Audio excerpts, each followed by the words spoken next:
Welcome friends, welcome in our YouTube channel Shiv consultancy. पिछले कई सारी कड़ियों से हम QMS के वेरियस क्लॉजेस देख चुके हैं। उसमें बहुत सारे सब क्लॉजेस भी कवर किए हैं। पिक्टोरियल तरीके से आपके पास ये पहुंचाने का हमारा पर्पज़ यही था ताकि आपको अंडरस्टैंडिंग में सुविधा हो और इस क्लॉजेस पे जब भी आप काम करना शुरू करें तो आपका एक्सपीरियंस बढ़े। रिस्क मेन क्या होता है, क्योंकि लाइफ में सब रिस्क लेने से डरते हैं। अगर आप लाइफ में कुछ करना चाहते हो तो आपको रिस्क लेना ही पड़ेगा, उसमें कुछ अपॉर्चुनिटीज़ भी आएंगे। अगर रिस्क नहीं लेंगे तो हमें एक्सपीरियंस भी नहीं आएगा और हमारे में इम्प्रूवमेंट भी आने के चांसेस बहुत कम हो जाएंगे। इसी नए कंसेप्ट को लेके ये 2015 का न्यू एडिशन ये स्टैंडर्ड लेके आया है, जिसमें रिस्क बेस्ड थिंकिंग जो है वो इसेंशियल बताया गया है। क्योंकि अगर रिस्क बेस्ड थिंकिंग नहीं करोगे तो फिर उस सिस्टम का इफ़ेक्टिवनेस नहीं मिलेगा। मीन्स प्रीवियसली जो प्रिवेंटिव एक्शन या एज अ कापा जहाँ पे आइडेंटिफाई किया जाता था और जहाँ पे करेक्टिव एक्शन और प्रिवेंटिव एक्शन ये दोनों वर्ड यूज़ किए जाते थे, जिसके अगेंस्ट एक्शंस आइडेंटिफाई किए जाते हैं, तो उसमें से PA मीन्स प्रिवेंटिव एक्शन को निकाल के ये रिस्क बेस्ड थिंकिंग यहाँ पे ऐड कर दिया गया है। तो जिसके बेस पे फोरकास्टिंग करके जो भी ये स्टैंडर्ड इम्प्लीमेंट करने जा रहा है अपने ऑर्गेनाइजेशन में, तो फोरकास्टिंग करके रिस्क को आइडेंटिफाइज करे और उस पर कंट्रोल्स क्या है उनके पास अभी अवेलेबल उसको आइडेंटिफाई करके रखे और न्यू क्या अपॉर्चुनिटीज़ आ सकती है उसको भी आइडेंटिफाई करके रखे, ताकि जब भी आपकी प्रोसेसिंग हो तो आपके क्वालिटी मैनेजमेंट सिस्टम पे उसका कुछ इफेक्ट ना हो और आपका ऑर्डर स्मूथली चलता रहे और आपके बिजनेस में इम्प्रूवमेंट्स आते रहे। तो यही कंसेप्ट ये स्टैंडर्ड लेके आया है और हम आज वीडियो में उसको थोड़ा डिटेल में देखेंगे। तो मेन रिस्क कैसे आइडेंटिफाई करना है, तो क्लॉज नंबर 4.1 में जहाँ पे हमने इंटरनल और एक्सटर्नल इश्यूज़ को आइडेंटिफाई किया है, और क्लॉज नंबर 4.2 में जहाँ पे हमने इंटरेस्टेड पार्टीज़ के नीड्स एंड एक्सपेक्टेशंस को आइडेंटिफाई किया है। इन दोनों के बेसिस पे अगर कुछ रिस्क है तो उसको आइडेंटिफाई करना है। नेक्स्ट आता है कि और क्या क्या इसमें ऐड कर सकते हैं। तो जिसे भी प्रोसेस में अगर आपको रिस्क मिल रहे हैं तो उसको अवॉइड कैसे कर सकते हैं या फिर आप उसको चेंज कैसे कर सकते हैं, ऐसे कोई रिस्क को आइडेंटिफाई करके आपको आपके शीट में ऐड करना है। फॉर एग्जाम्पल, अगर आपने जो भी प्रोसीजर्स डिफाइन की है आपको प्रोडक्ट को बनाने के लिए, अगर उसमें से आप एक भी स्टेप स्किप कर देते हो तो आपका वो प्रोडक्ट जो एज़ पर क्वालिटी है वो बनेगा नहीं। तो इसके लिए आपको चेकलिस्ट मेंटेन करना, जिससे आपकी रिस्क अवॉइड हो सकती है।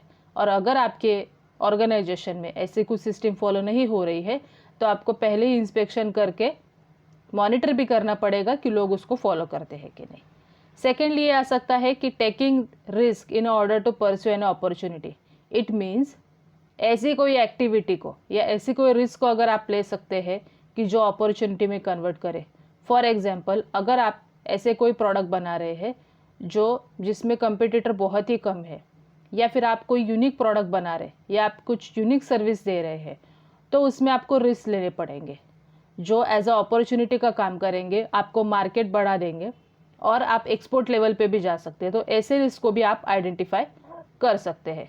नेक्स्ट आता है कि अगर कोई रिस्क के सोर्स आपके फैक्ट्रीज में अवेलेबल है कि जिससे आपके गिरने के चांसेस है या डाउनफॉल आने के चांसेस है या कुछ प्रॉब्लम्स आने के चांसेस है, तो उसको एलिमिनेट कैसे कर सकते हैं उसको भी आपको आइडेंटिफाई करना पड़ेगा।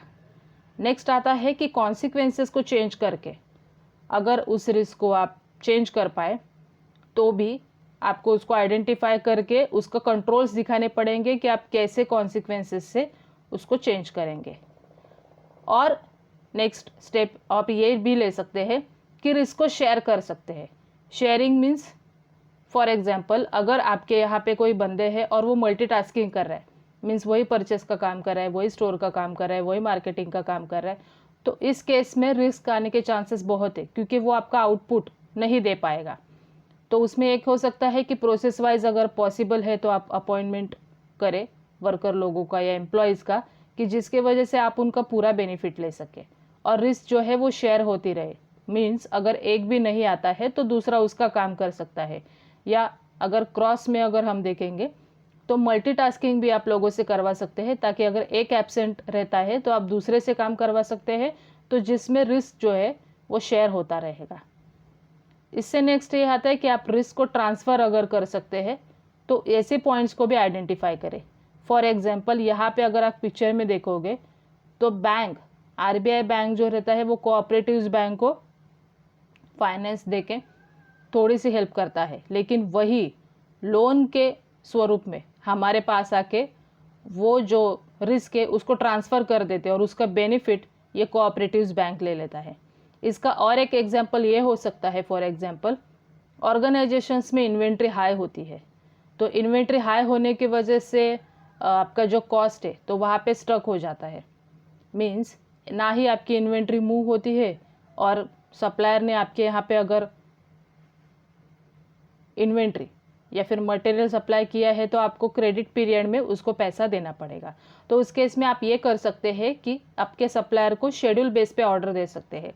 मींस आपको जैसी ज़रूरत है आपको आइडेंटिफाई करना पड़ेगा कि आपको रिक्वायरमेंट कितनी है मटेरियल की, उसके बेस पे आपको शेड्यूल दे के रखना पड़ेगा, ताकि सप्लायर को भी ऐसे ना लगे कि आप ऑर्डर्स नहीं दे रहे हो, और सेकेंडली वो स्टॉक उसी के पास पड़ा रहेगा और जब भी ज़रूरत है वैसे आपके पास रहेगा, और पेमेंट्स भी आपको शेड्यूल में ही देना पड़ेगा। ऐसे कई तरीके से आप रिस्क को ट्रांसफ़र कर सकते हैं। अभी और कुछ पॉइंट है कि जिसमें आप जब भी रिस्क को आइडेंटिफाई कर रहे हैं या रिस्क को एड्रेस कर रहे हैं तो कुछ पॉइंट्स को आपको कंसिडर करना पड़ेगा। ऐसा नहीं कि कोई भी रिस्क को आप वहाँ पे एंटर करें जो वैलिड नहीं हो या फिर वो आपके क्वालिटी मैनेजमेंट सिस्टम पे इफ़ेक्ट करता है। तो ऐसे क्या 4 पॉइंट्स है, ऐसे 4 पॉइंट्स है। इसमें फर्स्ट मेन आता है कि assurance of achieving the result of QMS. Means आप जो भी रिस्क को आइडेंटिफाई कर रहे हैं उस रिस्क को आइडेंटिफाई करते समय हमें ये भी देखना पड़ेगा आपने जिस भी रिस्क को आइडेंटिफाई किया है उस रिस्क का इम्पैक्ट क्या आपके कस्टमर के सेटिस्फैक्शन पे गिरेगा, या फिर बिजनेस पे कितना इम्पैक्ट होगा, या फिर आपके बिजनेस के इम्प्रूवमेंट पे कुछ अगर उसका इफ़ेक्ट होने वाला है तो उसको आपको आइडेंटिफाई करके पहले ही करेक्टिव एक्शंस लेने पड़ेंगे। अदरवाइज़ आगे जाके ये हाई रिस्क में कन्वर्ट हो सकता है और इसमें बहुत नुकसान हो सकता है। तो नेक्स्ट पॉइंट ये आता है कि enhancement of desirable effect. Means कहाँ कहाँ पे एनहांसमेंट होने के चांसेस है वो आपको आइडेंटिफाई करके अपॉर्चुनिटीज़ को भी आइडेंटिफाई करना पड़ेगा, जिससे आपको आगे जाके फ़ायदा होगा। नेक्स्ट पॉइंट ये भी आता है कि आप प्रिवेंशन या फिर वो उसका जो इम्पैक्ट है, रिस्क का आने वाला इम्पैक्ट है, उसको कैसे रिड्यूस कर सकते हैं। अगर आपके हाथ में कुछ सॉल्यूशन नहीं है तो फिर उसको भी आइडेंटिफाई करना पड़ेगा। उसका लाइव एग्जांपल अभी हम देख रहे हैं कि कोरोना का जो पैंडेमिक सिचुएशन चल रहा है उस पर अभी तक वैक्सीन ही नहीं आई है, लेकिन हम जो प्रिवेंटिव एक्शंस ले रहे हैं तो उसकी वजह से रिस्क को कम कर रहे हैं। सब ने ये सब फेस किया है, तो इसके लिए मुझे कुछ ज़्यादा एक्सप्लेन करने की ज़रूरत है ऐसे मुझे लगता नहीं। इट मीन्स कि सोशल डिस्टेंसिंग का फॉलो करें, या फिर अगर ज़रूरत है तो ही घर से बाहर निकले, और मास्क लगा के रखे, आपके हाथ को हमेशा क्लीन करके रखें। तो ये सारे प्रिवेंटिव एक्शंस है कि जिसके वजह से हम कोविड पॉजिटिव ना हो, और जब तक वैक्सीन नहीं आती है तो हम अपने आप को सेफ रखें। तो ऐसे सारे प्रिवेंटिव एक्शंस भी अपने यहाँ पे हमें आइडेंटिफाई करके रखने पड़ेंगे जो आपके इम्पैक्ट को कम करेंगे। नेक्स्ट और आता है कि इम्प्रूवमेंट कैसे आएंगे प्रोसेस में, उसको भी आइडेंटिफाई करना पड़ेगा अपॉर्चुनिटीज़ को, ताकि क्वालिटी मैनेजमेंट सिस्टम का इफ़ेक्टिवनेस मिल सके।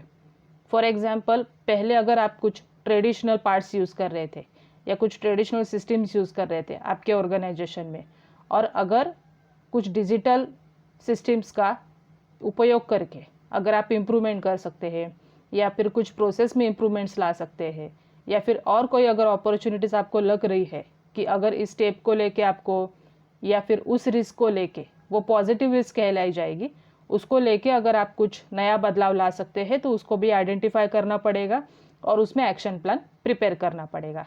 ऐसे सारे रिस्क को आपको आइडेंटिफाई करना है ताकि आप सक्सेस तक पहुँचे। मीन्स आपने आइडेंटिफाई किया, फिर उसका एनालिसिस, फिर आपका रिस्क कितना कम हुआ है या अपॉर्चुनिटीज़ कितनी बड़ी है, आपको उसका एनालिसिस करते रहना पड़ेगा।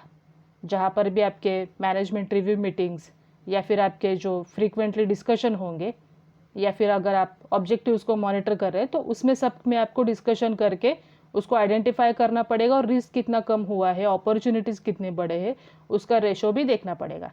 ऐसे सारे तरीके से आप आपके बिजनेस को इम्प्रूव कर सकते हैं। यही एक क्लॉजेस का कंसेप्ट है।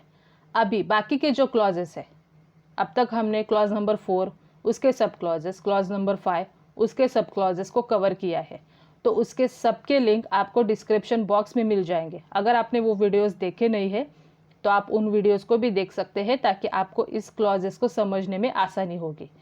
अगर इस वीडियो को आप आर्टिकल फॉर्म में डेप्थ में पढ़ना चाहते हैं तो प्लीज़ हमारे वेबसाइट पे विजिट कीजिए, दैट इज़ www.shivconsultancy.org.in। एक छोटी सी रिक्वेस्ट, अगर आपने हमारे चैनल को अब तक सब्सक्राइब नहीं किया होगा तो प्लीज़ सब्सक्राइब करें, ताकि ऐसे जो वीडियोस क्लॉजेस के हम अपलोड कर रहे हैं तो उसका नोटिफिकेशन पहले आप तक पहुंच जाए, और बेल आइकॉन को भी प्रेस करें ताकि आप एक भी वीडियो मिस ना करें। तो thank you for watching this video. इस वीडियो को लाइक करना और आपके कलीग्स के साथ शेयर करना ना भूलें। Thank you very much.